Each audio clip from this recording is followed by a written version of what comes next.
मैं ये कह सकती हूँ कि अगर कभी मुझे नज़र लगे तो वो लड़कियों की लगेगी, क्योंकि लड़के तो जाते साथ ही बोलते हैं माशाल्लाह।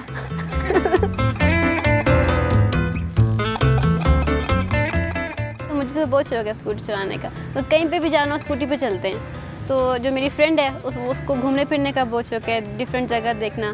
तो हम वैसे भी पिक्चर्स वगैरह तो बना ही लेते थे, वीडियोस बना लेते थे इंस्टा पे, फेसबुक पे। तो फिर हम लोग बैठे हुए थे, हमें ख्याल आया कि बाकी व्लॉगर्स भी तो ऐसे ही बना रहे हैं वीडियोस, तो हम भी बना लेते हैं। फिर इस तरह हमने अपनी व्लॉगिंग शुरू कर दी।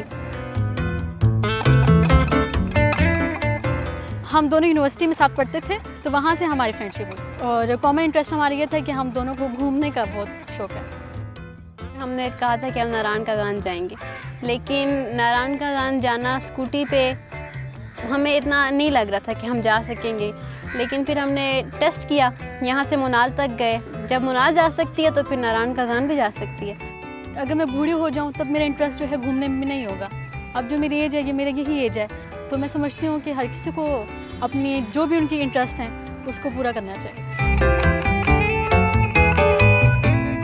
स्कूटी चलाते वक्त तो मुझे बिल्कुल भी डर नहीं लगता। अक्सर आज भी हम देखे थे कि सामने का व्यू बहुत अच्छा आ रहा है, तो मैंने कहा फ़ोन निकालते हैं, सामने की वीडियो बनाते हैं। तो हमने स्कूटी रोकी, साथ ही एक अंकल आए, कहते बेटा कोई मसला है? लेकिन नहीं, कोई मसला नहीं है। तो अच्छा लगता है कि लोगों को फ़िक्र है कौम की बेटी बाहर है।